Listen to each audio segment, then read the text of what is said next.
All right, good morning for the second day of Dawn or Doom. It's 9 o'clock, so we'll go ahead and get started. I am pleased to introduce Dr. Stephen Elliott. Dr. Elliott is an associate professor with an appointment in technology, leadership, and innovation at Purdue University. He's the director of the International Center for Biometric Research.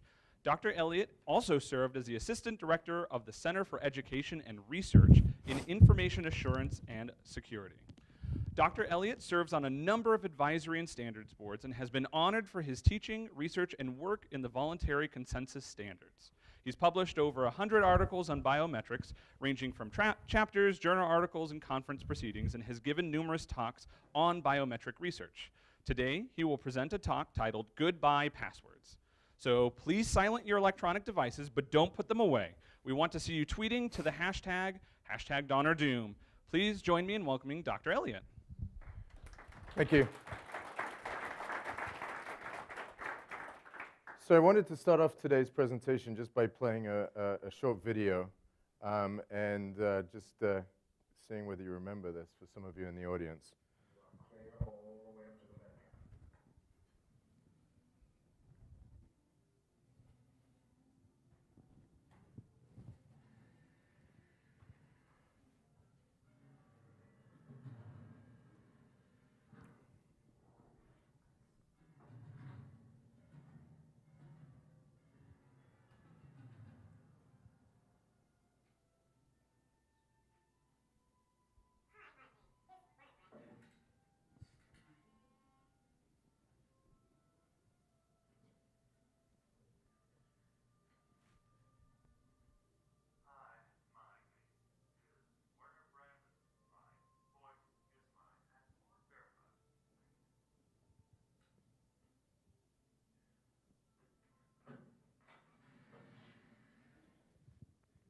And that should really be the end of my presentation, because that's biometrics getting spoofed. So thanks for coming today. Sorry that it was only 3 minutes long. So every time this happens, and it happens quite a lot, a little bit of me and everyone in the center kind of dies, because it's always Hollywood that's trying to spoof biometric. That was 1992, so for those of you that remember that, sorry for judging back. That was a long time ago now. But it was kind of the classic voice recognition spoof where you've got people coming in and trying to do that. And I guess it's good and bad, because the good thing is that you see that Hollywood pays attention to this. But the bad thing is that it's biometrics that are getting spoofed. And I'm going to talk about biometrics today with respects to passwords. So why do they do it? Well, because having Robert Redford up there trying to tap in a 4-digit PIN 20 times just isn't that sexy, right? It's just really not that exciting. So one of the challenges that we have with biometrics is always this, right? Where people will ask, I'm sure someone's going to ask today, so I'm just going to nip this one in the bud. Well, I can fake it out. Mythbusters does this, and they do it every so often. You see movies doing that. But what we need to think about is really what we're protecting and what we have currently, and that currently is a 4-digit PIN, and that's not very good at all.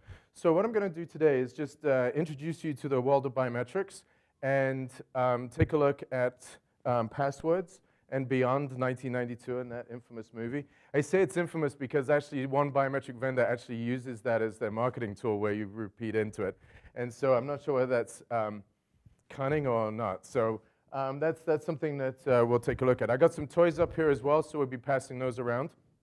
And I'm also going to remote back into my lab so you can see a bigger biometric device being used as well. So when we come to that, I'll show you a little bit about that as well. So as Kevin said, my talk today is going to be goodbye passwords, and we'll go from there. So a little bit of warming up here, because it is 9 o'clock in the morning. It's a little early for some of us, right? How many of us reuse passwords in here? Don't be bashful. Jerry's not in here. Okay. All right. How many of us use easy-to-guess passwords? Don't be bashful. Come on. Nope, nope. All right. And how many of us have to change our password when we log into a site because we haven't used that one for a while?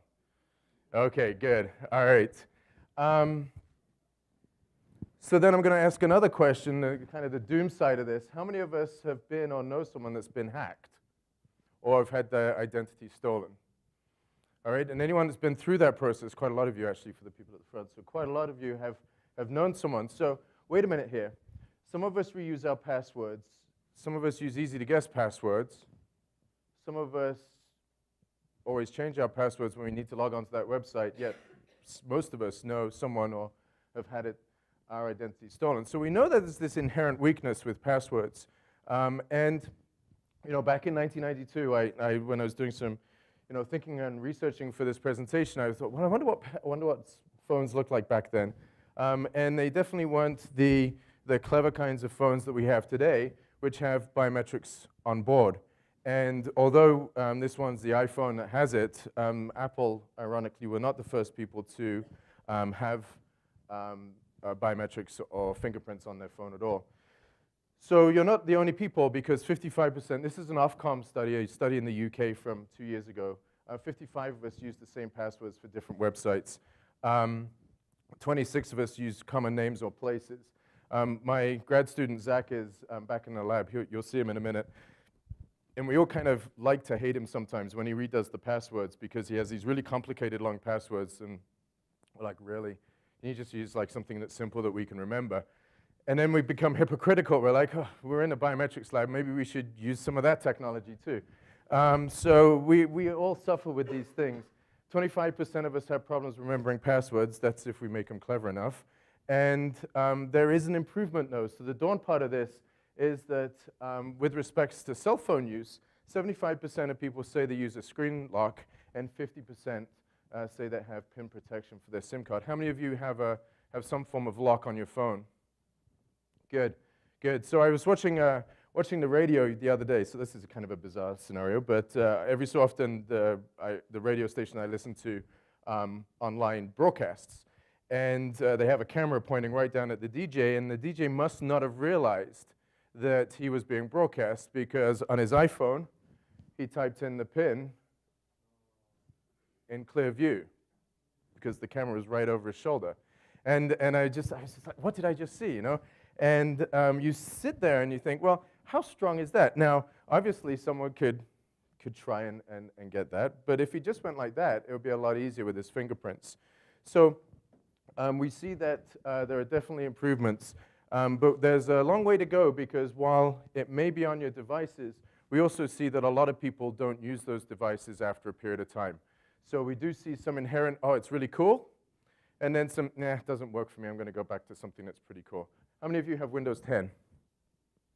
Okay, so for those of you that have Windows 10, do you have Windows Hello yet, or do you like it? Okay, did it work? Good, I'll pay you $5 afterwards, because that was the right answer, right? All right, good. How many of you have the PIN option? Did you think that was really weird when they said, oh, you want to use a PIN, which is a 4-digit PIN instead of a password? Did that kind of think, wonder what they're doing there? So there's some interesting challenges here. So what I'm going to talk about is biometrics. So what is a biometric? Anyone know? Yes?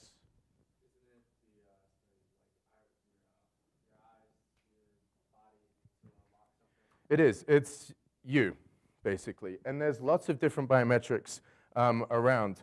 So the most common ones here are fingerprint, iris, face, voice, and signature.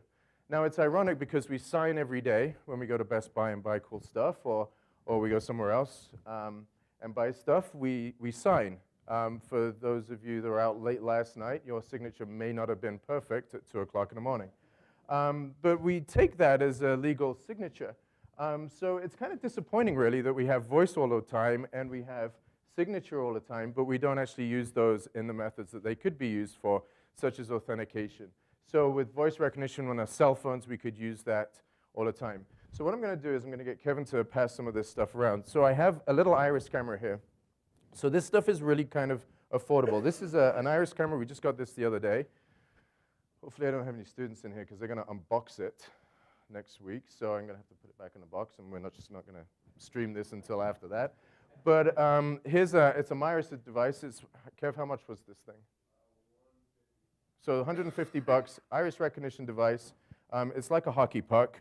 The nice thing about it is that it has a mirror, and you just bring it up to your eye like that, and it's done. So, Kevin, you want to pass that one around? This one here is really cool.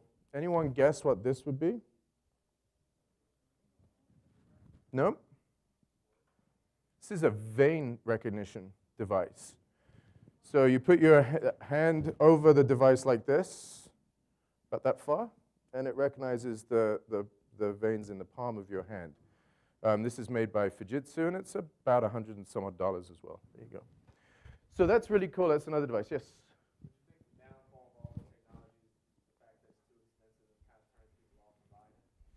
Yeah, I think that was the case, right? I think that was the case. The good thing about Apple is that they put it in there.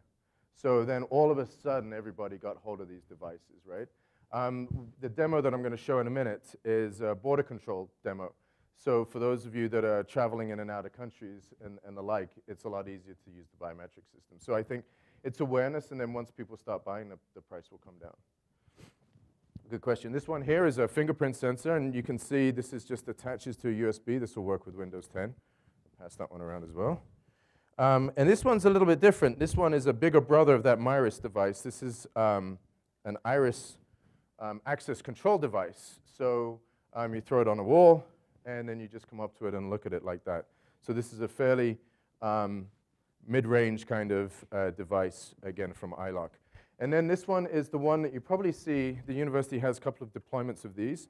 This one is a hand geometry device, and it's a bit, it's a bit big, so that sometimes falls out of favor. But we have it on access to our center, and it works really, really well. And this is it's a 4-digit pin, and then you put your hand in here like this, and it works just fine. So we've got this. So if you want to take a look at this later on today, feel free to do so.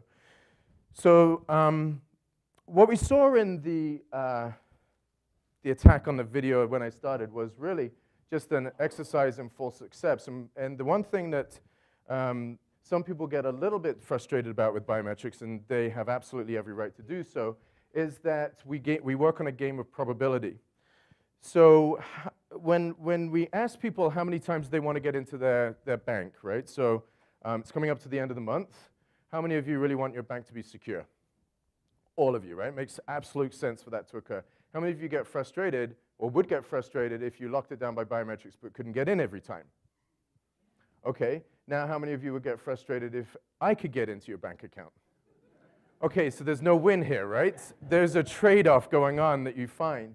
And so that's why when you put biometric devices in and you integrate them, you really have to wonder about what are you trying to lock down and what are the other ways of getting around it in order to make that customer satisfaction even more important. And we're going to talk a little bit about this because to answer your question a little bit about why hasn't it been adopted and so forth, some of that stuff is that people may just not generically set it up correctly. So the other aspect of it is that there are two market segments, both of which post 9/11 and maybe post 2007, 2008 have really got the biometric market really excited. And that is access control, whether that's getting into a room or getting into your phone, and border control, whether that's getting into the US or London or Amsterdam, wherever it is. How many of you are members of Global Entry? How many of you travel internationally? All right, for those of you who travel internationally, this is my DHS advert for the day. Seems I got to renew mine. If you're a permanent resident or a US citizen and you don't like lining up in that big line when you get off that long plane journey, then enroll in Global Entry, because Global Entry basically is a program that enables you to miss that line, not see an immigration officer, and interact with a kiosk. And the good thing about that is that if your flight is running late and you sit in that plane and you're like, wonder whether I'm going to make it because I'm not quite sure how long that line is, you can ignore that line and just go around. Now, I've only got one of my colleagues that I travel with. I tried to do that one day flying into Washington, D.C., and I was sitting next door to him on the plane. I said, you know what, Kevin, I'm going to get through, and I'm going to show you how wonderful biometrics is. Get off that line. That immigration hall was empty. I'm like, I'm still going for the biometrics. I'm going to prove my point. He sails through. I'll meet your baggage claim. So that's the only time I don't think it worked, right? It was kind of crazy. So what I'm going to show you now, hopefully, Zach, are you there? Okay. Let me, can you, Oh, the browser timed out. Here we go. Let's see if I can do my stuff here. All right, so I've got Zach here at the, there he is. All right, and he's one of my grad students that really wishes he never picked up the phone this morning at 7:30 in the morning to do this. Because I was driving in, I'm like, oh, really cool, the remote into the lab. And you can see, yeah, he looks thrilled. Sorry, Zach, it'll be okay, you graduate soon. So let's do Iris first. Is it gonna work for me, or do I need to redo the username and password? Okay. So this is a border control environment booth that we have set up in the center. Zach is doing this as part of his thesis research. And the idea here is that he would come into a border, and you can see the Iris camera there working. I'm not going to blow it up a little bit because I want you to see that we'll capture the eyes and the face right there off of that. So he, imagine this is a border control scenario. In fact, if anyone has flown through the United Arab Emirates, you are likely to have seen these devices in the center. Zach, I'm just going to ask you to do it again, and then I'm just going to blow up the screen here. So I don't know what I can do. What you'll see here on the top, right, in the, where it says, look here, it's not very clear, but you can see those lights flashing, right? He can't actually see those lights. It's kind of weird. It's very, very dull red. But they're near-infrared lights, and what they're doing is they're pulsing the eye just to make sure that it's a live eye. So when we're talking about liveness detection, what we're doing is just shining a real low-level light in. It's a bit like near-infrared, so shining a remote control in your face. And your eyes will just change just slightly, and we're looking for that for liveness detection, amongst other things. But as well, in this scenario, this would be in a border control environment. And as part of that border control environment, what we're trying to do in the center, and part of his research that he's doing, is essentially trying to optimize that flow through that border patrol or border post. So with all of the well-behaved people going through the kiosks, you're going to get a lot of people that are going through the border, with the border booth people that have paperwork or visas or something else. And so what we're trying to do in the center, and this is his research, is to go ahead and optimize that flow within there and create some usability so we can actually give a little bit more feedback.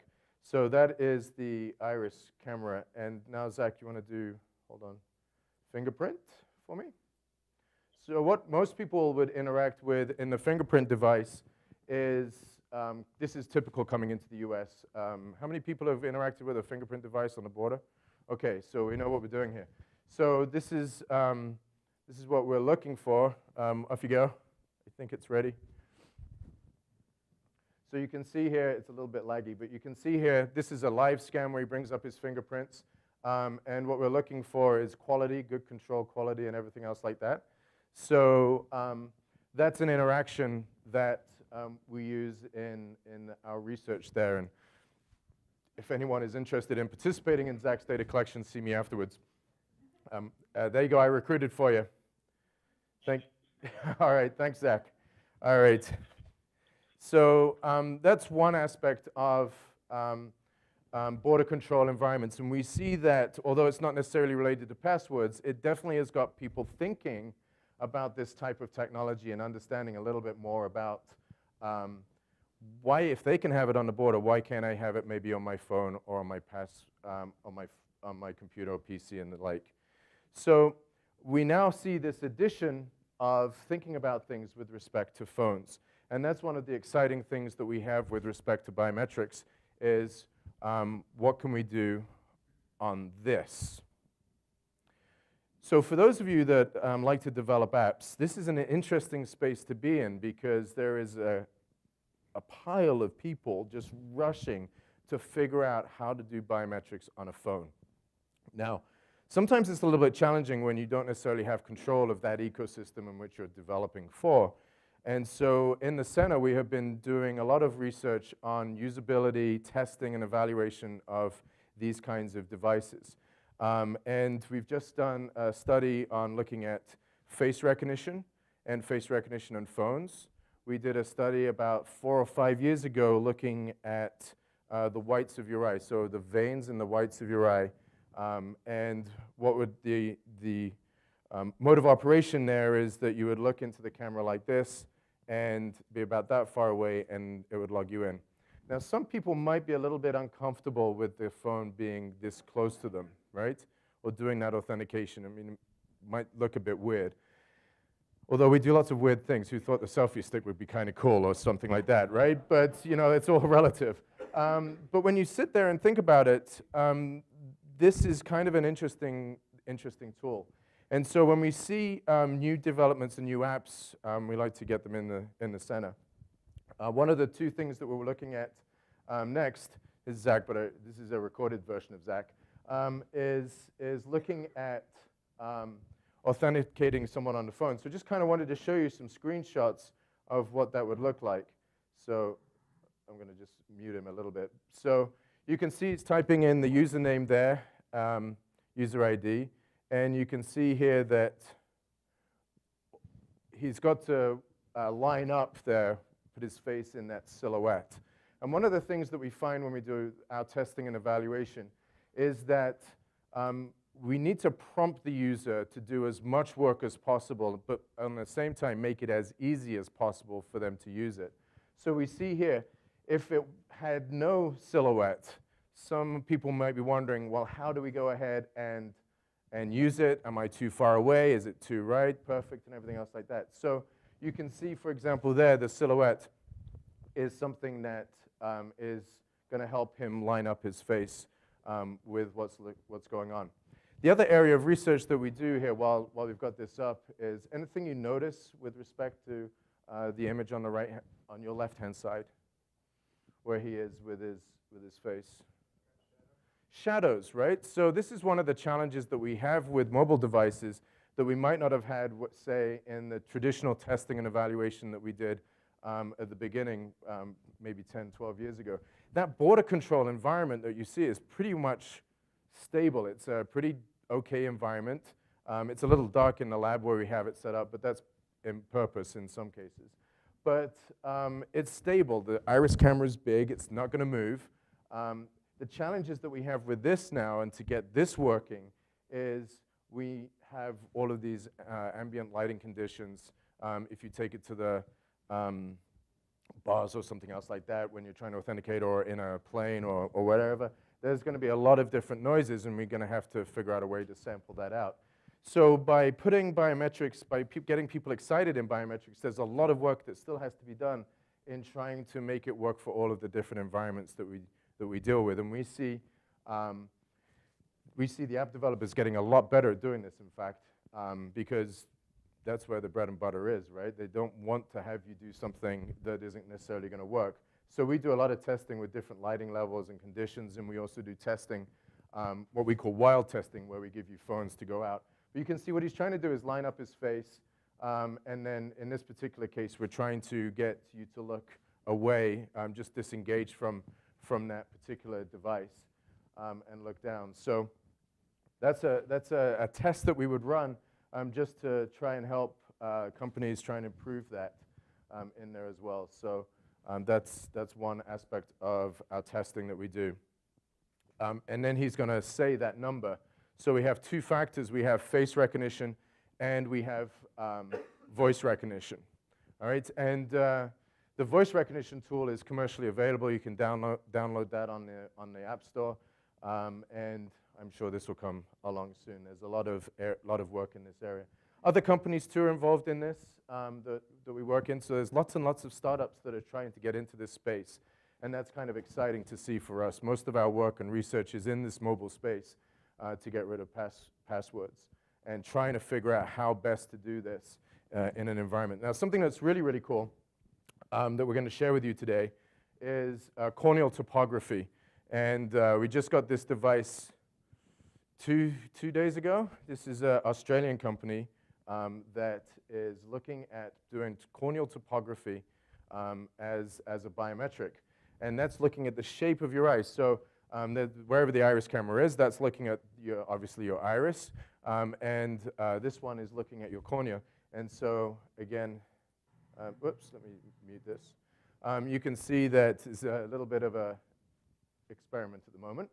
But what we're looking at is the shape of the cornea. So let me just go back there. Oops. freeze that a little bit. So that's what we're looking at, right? The richness of the eye. Now, of course, this isn't a cell phone at all, but it's not going to take too much time to get this miniaturized. But you can see another aspect of people looking at particular biometrics. So we're always testing the latest and greatest. It's kind of fun. If you want to take a look around the facility, again, let myself or Kevin at the back know, and we can organize some tours for you to take a look at that and play with the stuff if you want to. So now we've got to the stage where, well, we've got biometrics, and they seem to be working okay, but you, as customers, you want it to work right every time, and it may not necessarily do that, all right? And so there's that pinch point of trying to understand at what point are you going to need the device, and then think about the context of how you're going to operate the device. So one of the things that we're now looking at is contextual biometrics. Biometrics in the context of what you're doing. So let me give you an example. I lead a particularly boring life, apparently, according to my data. I get up in the morning. Admittedly, this is early. No, I get up in the morning. I come in here. I go to Young. I leave Young, do some other stuff, and then I go home. When I fly, I'm very, very consistent. I go on United, all right? You can have all the comments and postcards at the back, and I'll address them, but it is what it is. I'm used to them. And so when I'm on United, or I'm traveling, and I want to gain access, say, to my United miles, or I want to get a transaction done, in that context of that travel, my phone should know that I'm doing this activity.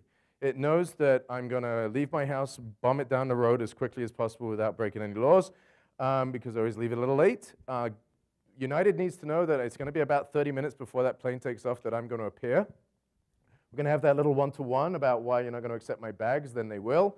And then I'll run through security using the pre-check because I'm enrolled in global entry, so that's good. And then I'll end up at the gate, and then it'll be late anyway. So I get on the plane, and I'm doing my transactions. Now, if I wanted to go ahead and say I needed to check my balance, or I wanted to upgrade really quickly, or I wanted to do something, then my phone should know in that context that I'm trying to do this transaction really quickly. I'm standing right in the United gates.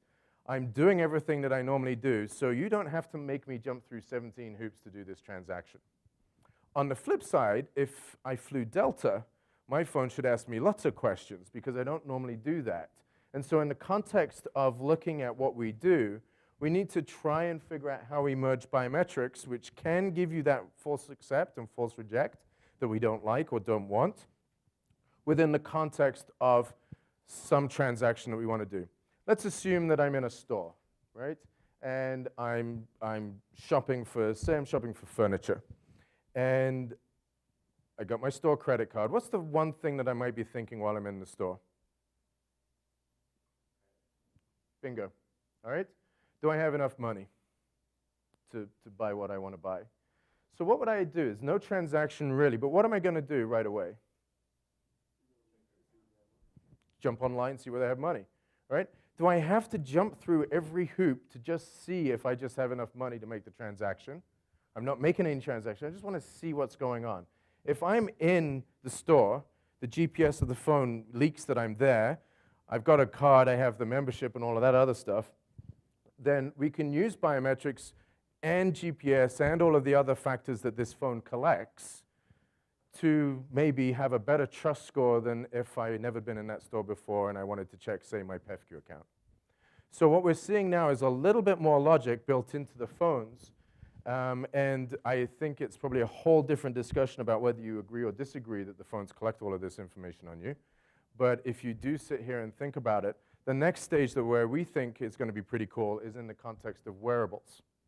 And so some of our research with respect to goodbye to passwords is looking at wearables and what they can do for you. How many of you are wearing some form of Fitbit or something else like that?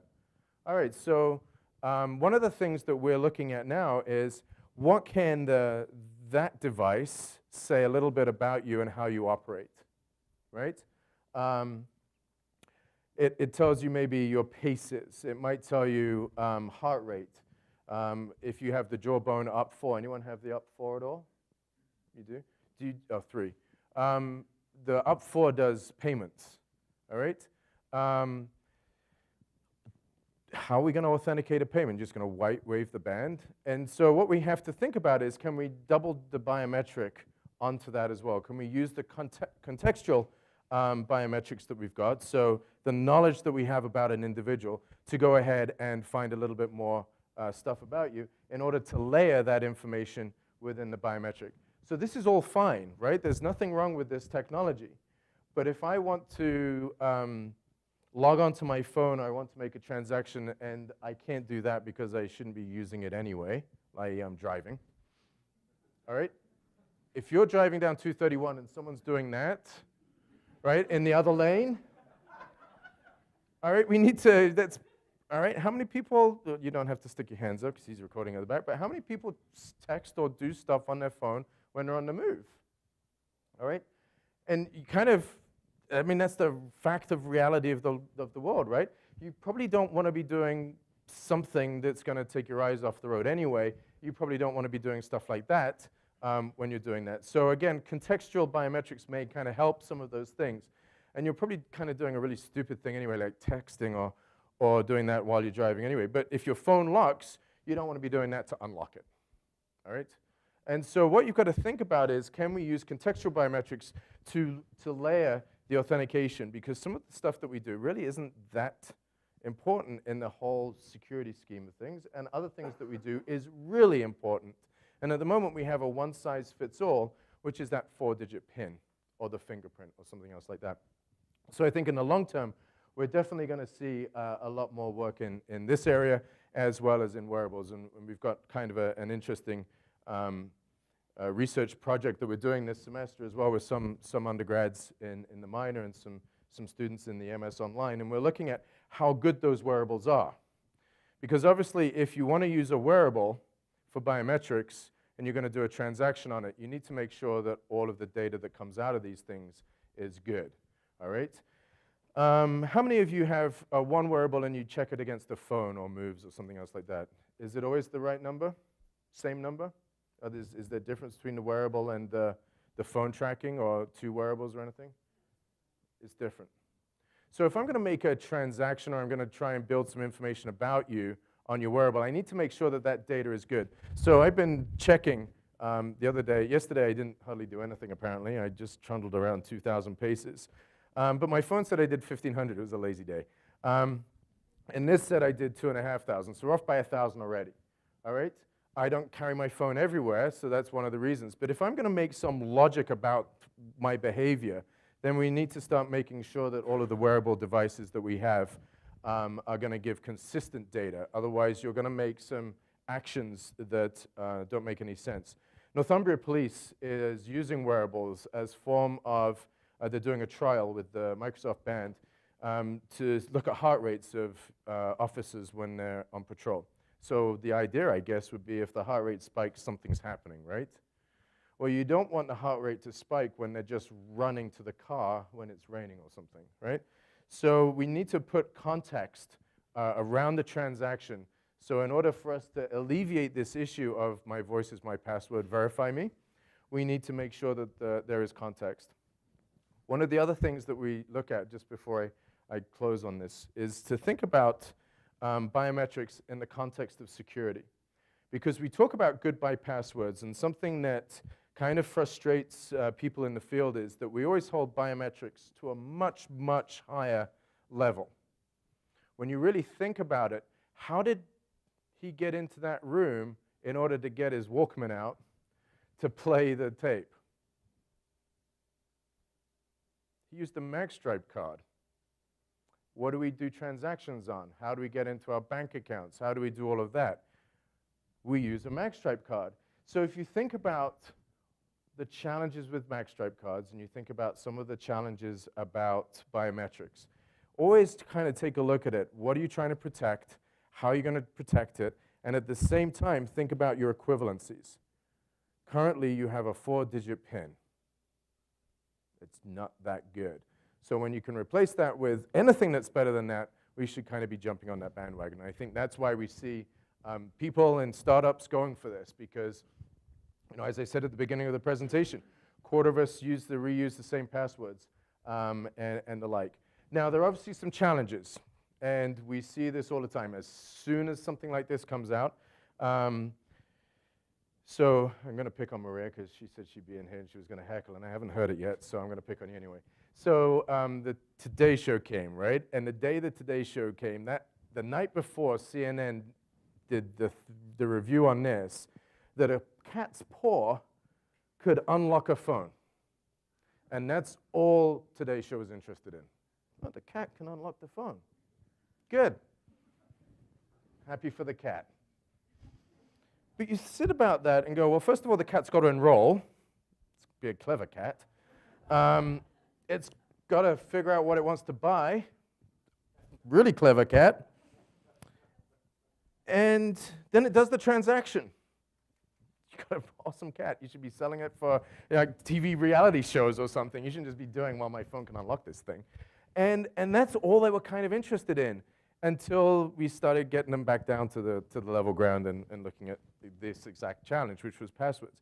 And I think that's sometimes where we always forget. We always get sidetracked when it comes to biometrics on really bizarre things that, yeah, well, of course, right? So what if the cat can unlock the phone? If you take a look at cat's paws, what are on there? They're features, right? This is just a feature extraction tool, right?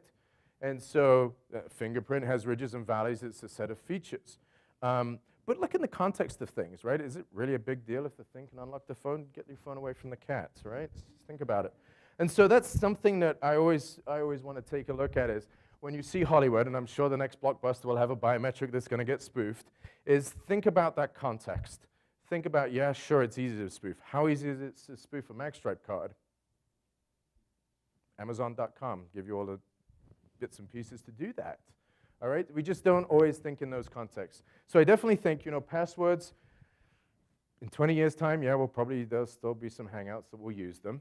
All right? There'll be businesses and industries that will still have a hard time moving. It's sometimes difficult, and this is not a good thing to say with a bunch of ITAP people in the room, but sometimes it's difficult to drag organizations there because they really do want to protect your identity, right?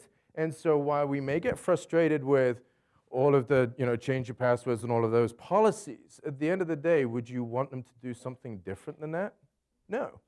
And so they're stuck with the same scenario we're stuck with in biometrics. If I make it really hard to get in, you'll complain. If I make it really easy to get in, I complain. The guys in blue shirts with fingerprints on them have just a lousy job in trying to balance all of that security needs from you wanting to get in to you not wanting everyone else to get into your needs. So I think biometrics is just part of that solution. It's not a replacement.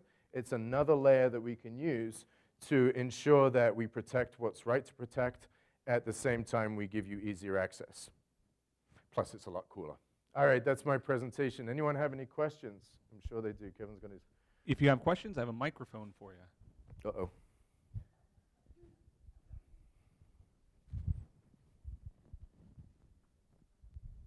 I guess anytime you look at iris, what do contact lenses do to that? I assume you've looked at that. That's a really good question. Let me see whether, okay, so you can see on that eye there. Once upon a time, there were hard contact lenses, right? And they would actually sit on the top of the iris. And so when we got our first iris device, we were able to see actually the contact lens ring on the iris. And they would spend a lot of time trying to process that ring off the iris. Now the contact lens sits on the sclera of the eye, so the white of the eye. So it's not really that much problem for us. We'll just handle it that way. Now, if you have colored contacts and stuff like that, then the system may not like it. But the challenge is, in the same context, say I'm coming into a border control environment, the immigration officer may not like it either. All right? So if you come in with weird cat's eyes or whatever, what's going on. And sometimes the Halloween things, the iris camera will go, well, what's going on with you? The immigration officer in the same context will go, yeah, take him out. So typically in the use case that we got, it can handle contact lenses okay. So that the little Iris device that goes around is perfectly okay. Good question, though. It always comes up. Okay. Do we have research on effect of human health from all the devices? On what do you mean human health? Like the Like you told, it's infrared light. yes. So all in your eye and it's safe. All biometric devices go through a series of certifications. And in fact, in order for us to test, we have to go through our institutional review boards. And typically for iris, when iris recognition was first done in, back in the late 90s, there was a lot of questions about eye safety, right, with near infrared light.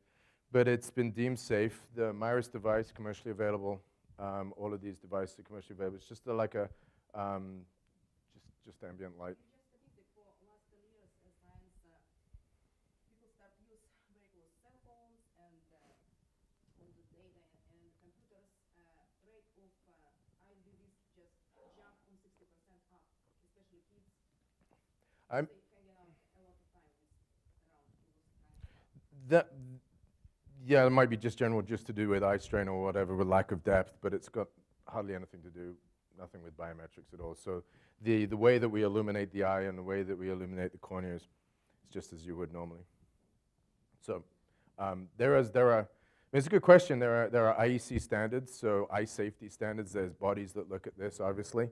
And with any new technology, you get to that. I mean, one of the things that we see typically in our testing, especially on first gen stuff, is the depth of field, so the amount of distance from the eye to the device, and what we ask the subjects to do. Sometimes they might say, well, the light's a little bright.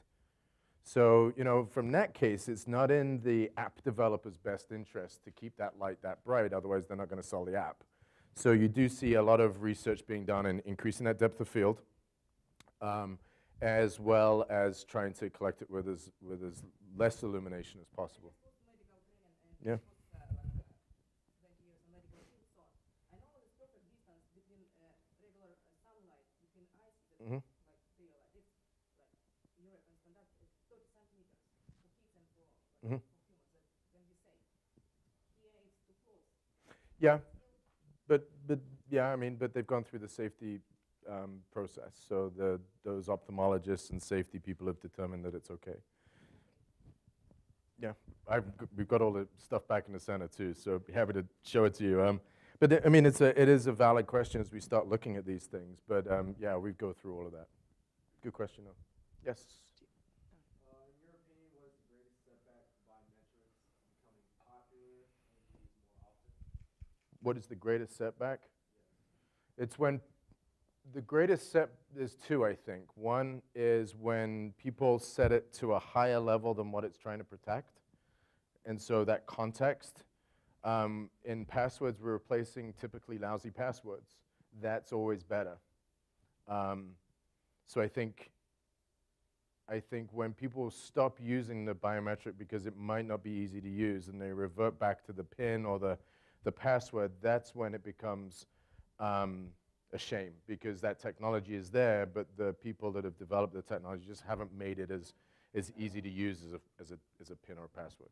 So there's a lot of work being done, and as you saw in that video, a lot of work being done in the usability of these things to make it as easy, as natural as possible. I get up, they did a great job on this. You just throw your thumb on it and it's done, right?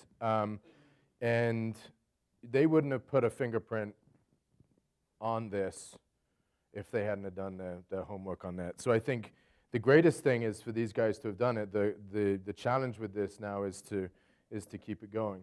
And then on the other side is some of the challenges about making sure that as a biometric community, we let consumers know exactly where the data is being stored, take into account some of your issues with health, making sure that we clearly identify the parameters in which it's going to work, all right? And to make customers understand and make people that are going to buy these things understand that it's not just going to work like that every time. Your password doesn't work every time. We sometimes don't type the right password in, even though we know what the word is, right? So just measuring expectations, I think. Yes, Molly? Steve, what happens in situations where you have elderly people with cataracts or things that are changing? Sure. It's a really good question. Let me think about two things about how to answer this. The first bit of research that we ever did back in 2001, 2002 was to look at elderly fingerprints. Because what we want to be able to do is make sure that system is equitable to everybody, right? And what we found was that elderly fingerprints had very poor image quality. So if you take a look at someone that's around 70 or 80 years old, you'll find that their skin starts to get a little frail. My grandmother is 100, will be 101 in a couple of months, and she's a great fingerprint donator. Because her skin get bruises very easily. It doesn't have a lot of grip, right? It almost kind of needs a warranty repair on the fingerprints. And so what we want to be able to do is to make sure that we capture that. Now, obviously, bad image quality is bad performance, all right? And so we want to make sure that that is done. So there's the first thing, is just that segment, just looking at that age group. What we can do is when you enroll onto this thing, you create a template. And so what we can do is we can update that template as you get older, right? So with the hand geometry device that we have in the lab, I come in every day. I use it pretty okay, I think. There's no videos of me not using it properly. The pin I forget sometimes because you just change the pin. All right, just before Kevin heckles that out. But I use that, right? I use the device, and it updates every day. So if my fingers change some way, then it will just take that into account. Now, if I lop a finger off, then it's going to have the same challenge as everyone else that I work with. What happened there? And so you'd have to re-enroll. One of the challenges we do get, and we've done some work with DHS on this, is looking at aging, because our passports are good for 10 years. And regardless of what we think about ourselves, we do tend to wander off over those 10 years. Something, you either get bigger or smaller, you lose hair or you gain it, you change, right?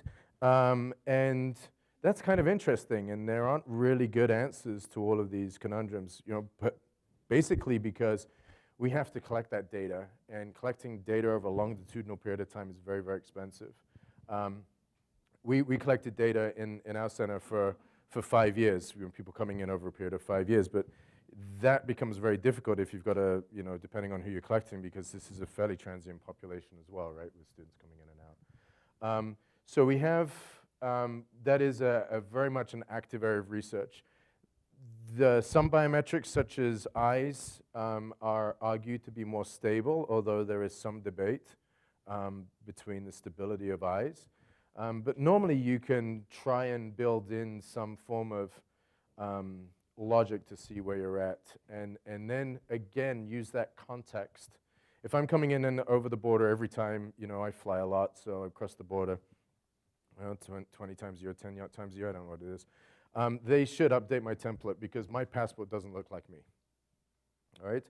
Even my ID doesn't look really like me, off by 20 pounds or something now.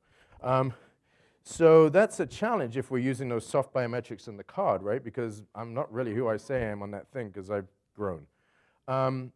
The other challenge is that for people that just travel once a year, or once every 2 years, or once every 3 years, then that separation of time becomes harder. So the immigration officer will go ahead and do some thought process on that and say the second logic. So again, it depends on context. If you're doing access control, you use it every day, multiple times a day, it gets used to you.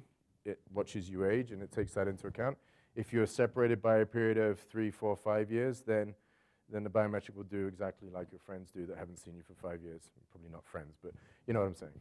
So, good question. Cataracts and all of that stuff, that's okay, we can handle that. Yes, sir. There's a German firm called Security Research Labs that spoofed the iPhone and the Samsung fingerprint readers within days after it came out. Yep. And I think they've even taken to another step where they've actually photographed a German politician's hand, and based on that, they spoofed again. Yep. Now there's a new technology coming out that basically just doesn't only read the latent fingerprint, if you will, but also ultrasonically looks at the finger and uses that as a verification mode. Do you have any insights on that new technology? Yeah, it's funny actually. It's we tested that in 2000. Ultrasonic.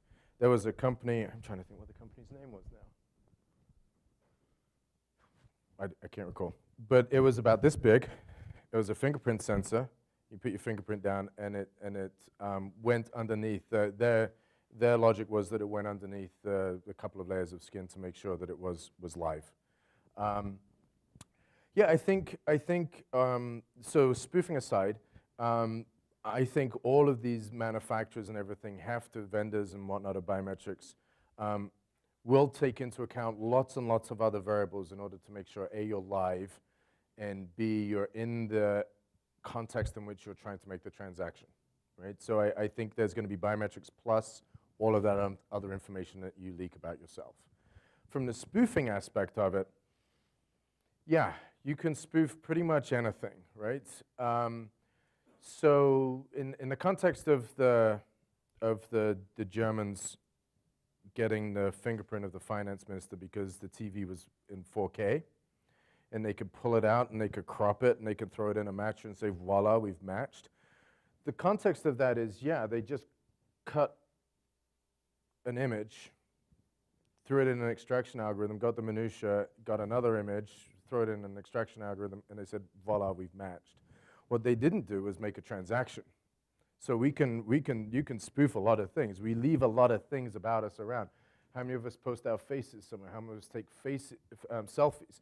So what the context for the app people now and for developers are, okay, let's try and figure out a way also to stop that from happening, but at the same time also wrap in and make it a lot harder.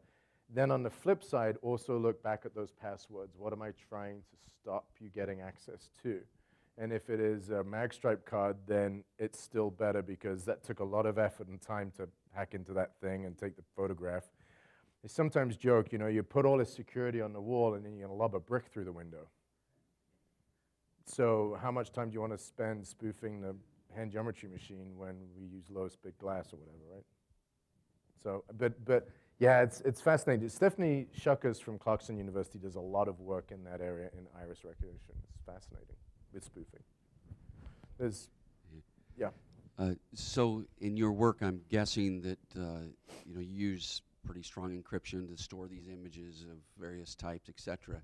The bigger question, as you're gathering contextual information to make it easier but yet more secure, in your experience, is all that data being properly encrypted by these companies?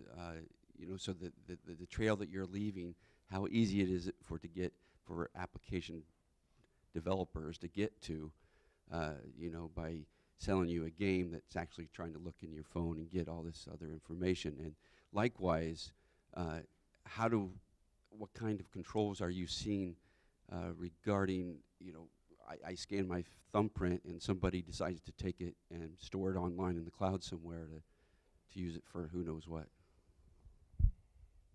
Good questions. Let me think. So the first part of the question is contextual. It's amazing how much we just don't read the T's and C's.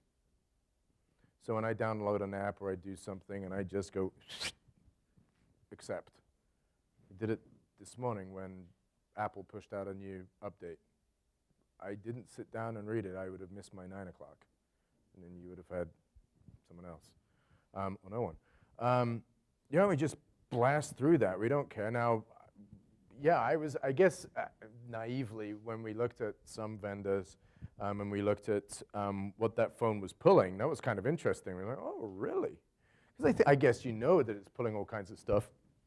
But when you see it pull all kinds of stuff, that's a different thing, right? So I think there's some level of naivety with us, right? That we sit there and go, well, I got all these phones and it's just doing this. Well, no, it does collect all of that information. That's how they can serve some of this stuff to you for free, right? They've got all of that information. So in some cases, I think we are our own worst enemy because we just don't read the T's and C's. We just plow through it. With respect to securing fingerprint data and all of the biometric data, you will always have cases where people will break into things.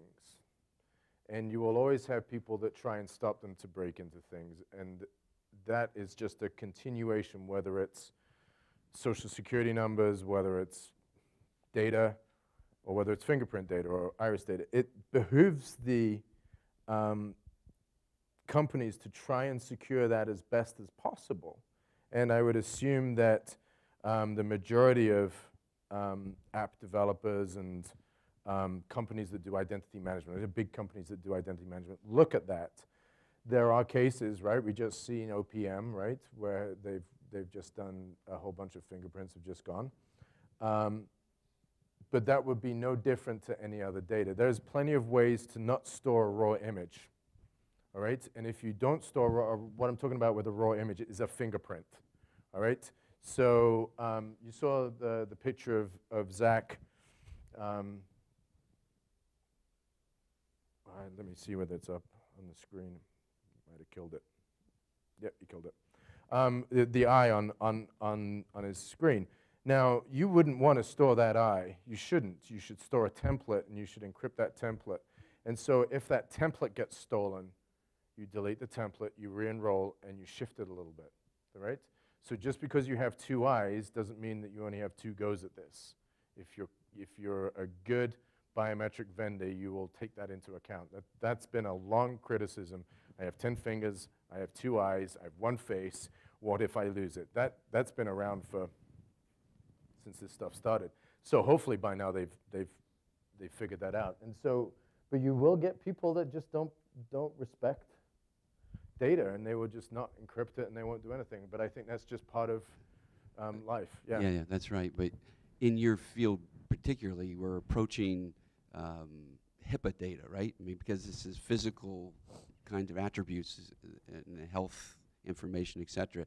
Do you see that the protection of that data is ahead of the curve, or is it like most everything else, it's behind the curve? So by nature of your business, are we more concerned about that as an industry or discipline?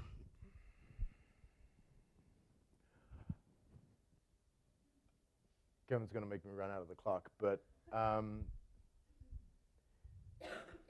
you got two sides of that. One is that from a customer's perspective, if I have my medical records and I lock it down with a biometric, I think that's more secure, all right?